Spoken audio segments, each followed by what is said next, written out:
guys, welcome to another read aloud. I have the camera on Fern right now because she's super excited and a little crazy. I kind of opened up my room to her today, and so she's having a great old time. I'm not going to film her during the actual read aloud today, but maybe another time. Fern, stop that. So this is the first read aloud of our new read aloud, Walk Two Moons.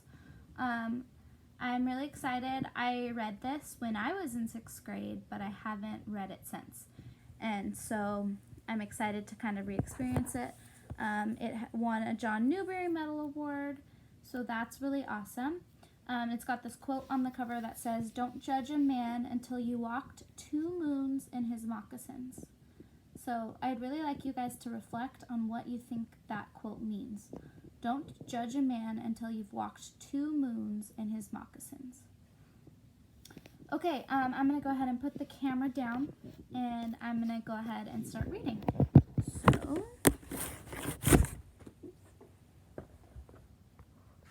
Okay, Walk Two Moons by Sharon Creech. Chapter 1. A Face at the Window. Gramps says that I'm a country girl at heart, and that is true. I have lived most of my 13 years in Bybanks, Kentucky, which is not more than a caboodle of houses roosting in a green spot along the Ohio River. Just over a year ago, my father plucked me up like a weed and took me and all of our belongings. No, that is not true. He did not bring the chestnut tree, the willow, the maple, the hayloft, or the swimming hole, which all belong to me. And we drove 300 miles straight north and stopped in front of the house in Euclid, Ohio. No trees, I said. This is where we're going to live? No, my father said. This is Margaret's house. The front door of the house opened and a lady with wild red hair stood there. I looked up and down the street. The houses were all jammed together like rows of birdhouses. In front of each house was a tiny square of grass, and in front of that was a thin, gray sidewalk running alongside a gray road. Where's the barn? I asked. The river, the swimming hole. Oh, Sal, my father said. Come on, there's Margaret. He waved to the lady at the door. We have to go back. I forgot something. The lady with the wild red hair opened the door and came out onto the porch. In the back of my closet, I said, under the floorboards. I put something there, and I have to go get it. Don't be a goose. Come and see Margaret. Looking around, and that's when I stood there looking around, and that's when I saw the face pressed up against an upstairs window next door. It was a round girl's face, and it looked afraid. I didn't know it then, but that face belonged to Phoebe Winterbottom, a girl who had a powerful imagination, who would become my friend, and who would have many peculiar things happen to her. Not long ago, when I was locked in a car with my grandparents for 6 days, I told them the story of Phoebe, and when I finished telling them, or maybe even as I was telling them, I realized that the story of Phoebe was like the plaster wall in my old house in Bybanks, Kentucky. My father started chipping away at a plaster wall in the living room of our house in Bybanks shortly after my mother left us one April morning. Our house was an old-fashioned farmhouse that my parents had been restoring room by room. Each night as he waited to hear from my mother, he chipped away at that wall. On the night that we got the bad news, that she was not returning, he pounded and pounded on that wall with a chisel and a hammer. At 2 o'clock in the morning, he came up to my room. I was not asleep. He led me downstairs and showed me what he had found. Hidden behind the wall was a brick fireplace. The reason that Phoebe's story reminds me of the plaster wall in the hidden fireplace is that beneath Phoebe's story was another one, mine. Chapter 2. The Chickabiddy starts a story. It was after all the adventures of Phoebe that my grandparents came up with a plan to drive from Kentucky to Ohio, where they would pick me up, and then the 3 of us would drive 2,000 miles west to Lewiston, Idaho. This is how I came to be locked in a car with them for nearly a week. It was not a trip that I was eager to take, but it was one that I had to take. Gramps had said, we'll see the whole ding-dong country. Graham squeezed my cheeks and said, This trip will give me a chance to be with my favorite chickabiddy again. I am, by the way, their only chickabiddy. My father said that Graham couldn't read maps worth a hill of beans, and that he was grateful that I had agreed to go along and help them find their way. I was only 13, and although I did have a way with maps, it was not really because of that skill that I was going, nor was it to see the whole ding-dong country that Graham and Gramps were going. The real reasons were buried beneath piles and piles of unsaid things. Some of the real reasons were: 1. Graham and Gramps wanted to see Mama, who was resting peacefully in Lewiston, Idaho. 2. Graham and Gramps knew that I wanted to see Mama, but I was afraid to. 3. Dad wanted to be alone with the red-headed Margaret cadaver. He had already seen Mama, and he had not taken me. Also, although this wasn't as important, Dad did not trust Graham and Gramps to behave themselves along the way unless they had me with them. Dad said that if they tried to go on their own, he would save everyone a lot of time and embarrassment by calling the police and having them arrested before they even left the driveway.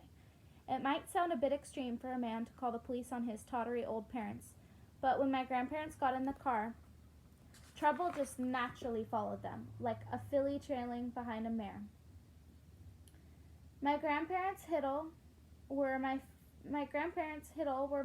father's parents. Full up to the tops of their head was goodness and sweetness, and mixed in with all that goodness and sweetness was a large dash of peculiarity.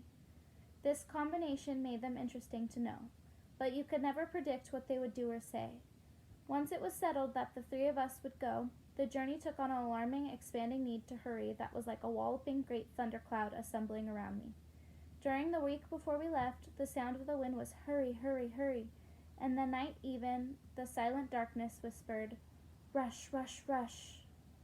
I did not think we would ever leave, and yet I did not want to leave. I did not really expect to survive the trip. But I had decided to go, and I would go. I had to be there by my mother's birthday. This was extremely important. I believed that if there was any chance to bring my mother back home, it would happen on her birthday. If I had said this aloud to my father or to my grandparents, they would have said that I might as well try to catch a fish in the air. So I did not say it out loud, but I believed it. Sometimes I'm as ornery and stubborn as an old donkey. My father says I lean on broken reeds and will get a face full of swamp mud one day. When at last Graham and Gramps, Hiddle, and I set out the first day of the trip, I prayed for the first 30 minutes solid. I prayed that we would not be in an accident. I was terrified of cars and buses. And that we would get there by my mother's birthday, 7 days away, and that we would bring her home. Over and over, I prayed the same thing. I prayed to trees. This was easier than praying directly to God. There was nearly always a tree nearby. As we pulled onto the Ohio Turnpike, which is the flattest, straightest piece of road in God's whole creation, Graham interrupted my prayers. Salamanca! I should explain right off that my real name is Salamanca Tree Hiddle. Salamanca, my parents thought, was the name of an Indian tribe to which my great-great-grandmother belonged. My parents were mistaken. The name of the tribe was Seneca, but my parents did not discover this error until I was born, and they were, by then, used to my name. It remained Salamanca. My middle name, Tree, comes from your basic tree, a thing of such beauty to my mother that she made it a part of my name. She wanted to be more specific and use sugar maple tree, her very favorite, but Salamanca sugar maple tree Hiddle was a bit much, even for her. My mother used to call me Salamanca, but after she left, only my grandparents Hiddle called me Salamanca, when they were not calling me Chickabiddy. To most other people, I was Sal, and to a few boys who thought they were especially amusing, I was Salamander. In the car, as we started our long journey to Lewiston, Idaho, my grandmother Hiddle said, Salamanca, why don't you entertain us? What sort of thing did you have in mind? Gramps said, how about a story? Spin us a yarn. I certainly do know heaps of stories, but I learned most of them from Gramps. Gramps suggested I tell one about my mother that I could not do. I had just reached the point where I could stop thinking about her every minute of every day. Gramps said, Well then, what about your friends? You got any tales to tell about them? Instantly, Phoebe Winterbottom came to mind. There was certainly a hog's belly full of things to tell about her. I could tell you an extensively strange story, I warned. Oh, good, Graham said. Delicious. And that is how I happened to suspend my tree prayers and tell them about Phoebe Winterbottom, her disappointing mother, and the lunatic. Chapter 3. Bravery. Because I first saw Phoebe on the day my father and I moved to Euclid, I began my story of Phoebe with the visit to the red-headed Margaret Cadavers, where I also met Mrs. Partridge, her elderly mother. Margaret nearly fell over herself being nice to me. What lovely hair, she said. Aren't you sweet? I was not sweet that day. I was being particularly ornery. I would sit down and I wouldn't look at Margaret. As we were leaving, Margaret whispered to my father, John, have you told her yet how we met? My father looked uncomfortable. No, he said. I tried, but she doesn't want to know. Now that was the truth. Absolutely. Who cares, I thought. Who cares how we met Margaret Cadaver? When at last we left Mrs. Cadaver and Mrs. Partridge, we drove for approximately 3 minutes. 2 blocks from Margaret Cadaver's was the place where my father and I were now going to live. Tiny squirt trees, little birdhouses in a row, and one of those little birdhouses was ours. No swimming hole, no barn, no cows, no chickens, no pigs. Instead, a little white house with a miniature patch of green grass in front of it. It wasn't enough grass to keep a cow alive for 5 minutes. Let's take a tour, my father said, rather too heartily. We walked through the tiny living room into the miniature kitchen and upstairs into my father's pint-sized bedroom and on into my pocket-sized bedroom and into the wee bathroom. I looked out the upstairs window down into the backyard. Half of the tiny yard was a cement patio, and the other half was another patch of grass that our imaginary cow would devour in 2 bites. There was a tall wooden fence all around the yard, and to the left and right of our yard were other identical fenced plots. After the moving van arrived and the 2 men crammed our Bybanks furniture into the birdhouses, my father and I inched into the living room. Crawling over sofas and chairs and tables and boxes and boxes and boxes. My father said. It looks as if we tried to squeeze all the animals into the chicken coop. 3 days later, I started school and I saw Phoebe again. She was in my class. Most of the kids in my new school spoke in quick, sharp bursts and dressed in stiff, new clothes and wore braces on their teeth. Most girls wore their hair in a shoulder-length bob, that's what they called it, with long bangs that had repeatedly shook out of their eyes. We once had a horse who did that. Everyone kept touching my hair. Don't you ever cut it? They said. Can you sit on it? How do you wash it? Is it naturally black like that? Do you use conditioner? I couldn't tell if they liked my hair or if they thought I looked like a wingadoodle. One girl, Mary Lou Finney,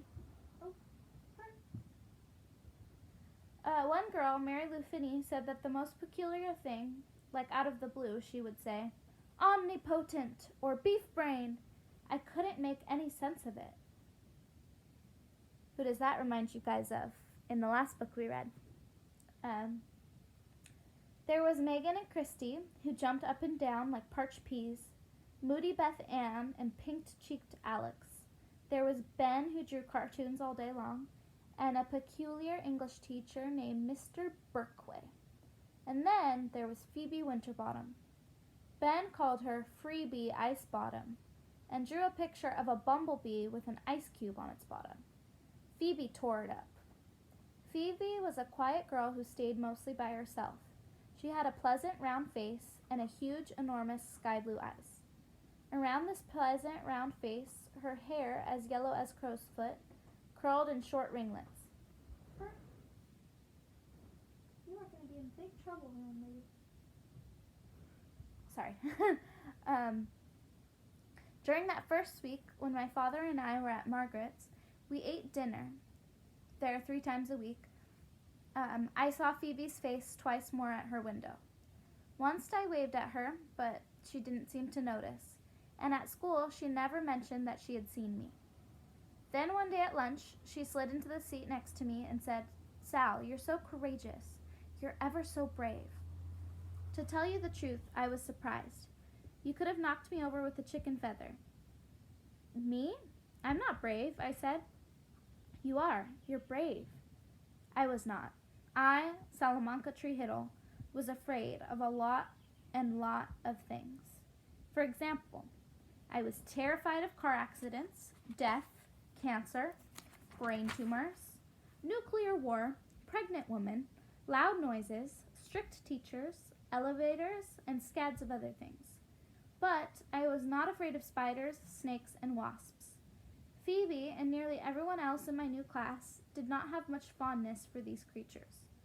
But on that day, when a dignified black spider was investigating my desk, I cupped my hands around it and carried it to the open window and set it outside on the ledge. Mary Lou Finney said, "Alpha and Omega, will you look at that?"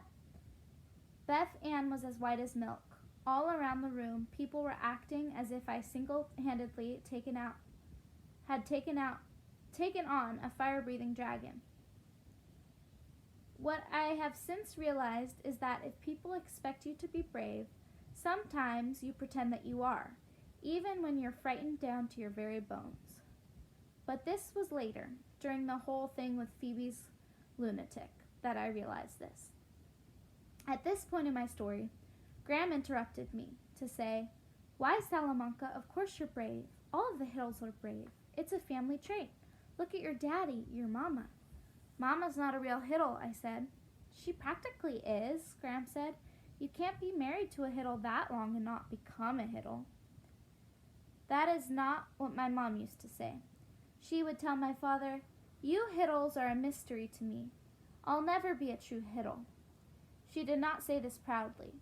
She said this as if she was sorry about it, as if it were some sort of failing in her.